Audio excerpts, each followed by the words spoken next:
Dr. Bhimrao Ramji Ambedkar, affectionately known as Babasaheb, was born on 14 April 1891 in the town of Mho in present-day Madhya Pradesh.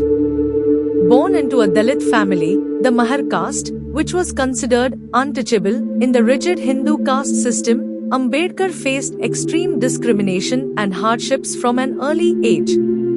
His father, Ramji Sakpal, was a Subedar in the British Indian Army and deeply valued education, a trait he passed on to his son. Despite his father's position, the stigma of untouchability haunted Ambedkar throughout his childhood. He and other Dalit children were segregated in school. They were not allowed to sit with children of upper castes or even drink water from the same source.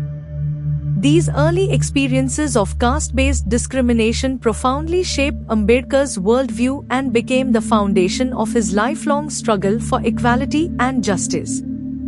The pursuit of education. Despite the societal barriers, Ambedkar excelled academically.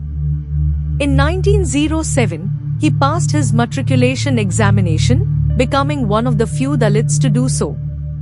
His success was celebrated by the Dalit community, but his caste continued to act as a barrier in many aspects of his life.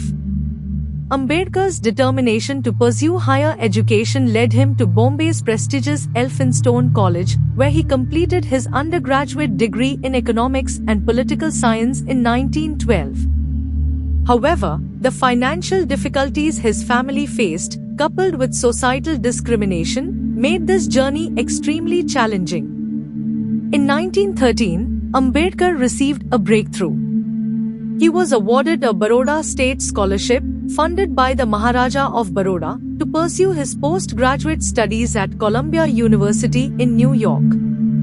This opportunity opened the doors to world-class education and new intellectual horizons. At Columbia, Ambedkar was exposed to the ideas of liberty, equality, and fraternity. He earned his master's degree in economics in 1915 and later a PhD in 1927 for his thesis titled The Evolution of Provincial Finance in British India. Ambedkar's intellectual curiosity took him to the London School of Economics, LSE, in 1916, where he continued his studies in economics, law, and political science. However, financial constraints forced him to return to India before completing his degree at LSE, though he later resumed his studies and completed his DSc in economics. Ambedkar's time in the West had a transformative impact on his thinking. The democratic ideals of the West, particularly the principles of social justice, human rights, and equality, inspired him deeply. The fight against caste discrimination. After returning to India in 1917, Ambedkar was appointed as the military secretary to the Maharaja of Baroda, but his tenure was short-lived. Despite his qualifications, Ambedkar faced severe discrimination from his colleagues, who could not tolerate working with someone from a Dalit background. This humiliation reinforced his resolve to fight against the caste system. In the early 1920s, Ambedkar emerged as a leader of the Dalits and other marginalized communities in India. He started advocating for their rights through his writings, speeches, and activism. In 1923, he founded the Bahishkrit Hitkarini Sabha, Association for the Welfare of the Excluded, aimed at uplifting the untouchables by promoting education, awareness, and access to basic rights. His slogan for the organization was Educate, Agitate, Organize, reflecting his belief in the power of education and collective action as tools for social change. One of Ambedkar's most significant early struggles was the fight for Dalits' right to access public water sources and enter temples. In 1927, he led the Mahad Satyagraha, where Dalits asserted their right to drink water from the public tank in Mahad, Maharashtra. This protest was met with stiff opposition from upper caste Hindus, but it marked a turning point in the Dalit movement. Ambedkar also led the Kallam temple entry movement in 1930, demanding that Dalits be allowed to enter Hindu temples. Though these movements faced resistance, they spotlighted the injustice of caste-based discrimination and mobilized Dalits to demand their rights. Political leadership and the Round Table Conferences. Ambedkar's prominence as a leader of the marginalized communities continued to grow. In 1930, he was invited to participate in the Round Table Conferences in London, convened by the British government to discuss constitutional reforms in India. Ambedkar's participation in these conferences was significant because he represented the interests of the Dalits, whom he referred to as depressed classes.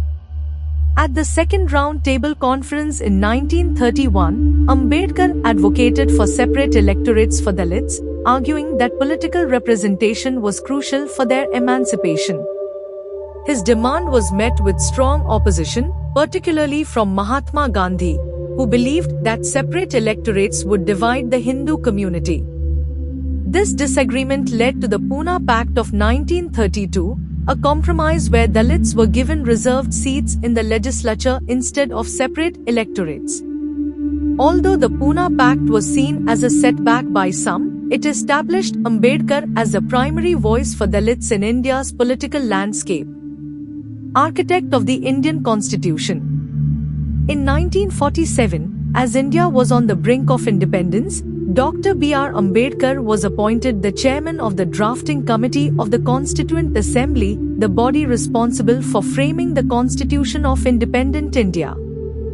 This was a recognition of his unparalleled legal expertise and commitment to social justice. Ambedkar took on this role with great responsibility and worked tirelessly to draft a constitution that would lay the foundation for a just and equitable society. Ambedkar's thoughts on the constitution were deeply shaped by his experiences of discrimination and his understanding of democracy. He wanted to ensure that the Indian constitution protected the rights of all citizens, especially the marginalized. Under his leadership, the Indian Constitution included provisions for fundamental rights, ensuring equality before the law, the abolition of untouchability, and the protection of individual freedoms. One of Ambedkar's greatest contributions was the inclusion of Article 17, which abolished untouchability in all forms. He also advocated for reservations for Dalits and other marginalized communities in government jobs and educational institutions to address the historical injustices they had faced. The Constitution also included provisions for directive principles of state policy, aiming to promote social and economic justice. Ambedkar firmly believed that political democracy was incomplete without social and economic democracy. He argued that India's social inequalities, particularly the caste system, needed to be addressed for democracy to thrive. In his final speech to the Constituent Assembly, Ambedkar warned against the dangers of casteism and inequality, urging Indians to shed their divisive identities and embrace the principles of liberty, equality, and fraternity. Conversion to Buddhism. Despite his achievements, Ambedkar grew increasingly disillusioned with the Hindu caste system. He believed that Hinduism was inherently unequal and that true liberation for Dalits could only come through the rejection of the caste system. After years of contemplation, Ambedkar publicly embraced Buddhism on 14 October 1956 in a historic ceremony in Nagpur, along with hundreds of thousands of his followers. He believed that Buddhism, with its emphasis on equality and compassion, offered a path to liberation for Dalits. In his speech during the conversion ceremony, Ambedkar said, "I was born a Hindu, but I will not die a Hindu." His conversion to Buddhism was not just a personal choice but a powerful political and social statement against the oppressive structures of Hindu society. Legacy and influence. Dr. B.R. Ambedkar passed away on 6 December 1956, but his legacy continues to resonate across India and beyond. He is widely regarded as one of the greatest champions of social justice and human rights in modern history. His efforts laid the foundation for the emancipation of Dalits and other marginalized groups in India. Ambedkar's contributions to the Indian Constitution have made him the father of the Indian Constitution. His ideas of liberty, equality, and social justice continue to shape India's democratic fabric. Ambedkar's life and work have also inspired movements for social justice and human rights worldwide. Today, Dr. Ambedkar is celebrated not only for his role in framing the Indian Constitution but also for his tireless fight against caste discrimination, his advocacy for education, and his vision of a more just and equitable society. His birth anniversary, Ambedkar Jayanti, is celebrated as a national holiday in India, a testament to his enduring influence on the nation's conscience. Dr. Ambedkar's life story is a powerful reminder that one individual's determination and intellect can challenge and change centuries of oppression and injustice. His legacy lives on in the continued struggle for equality and dignity for all.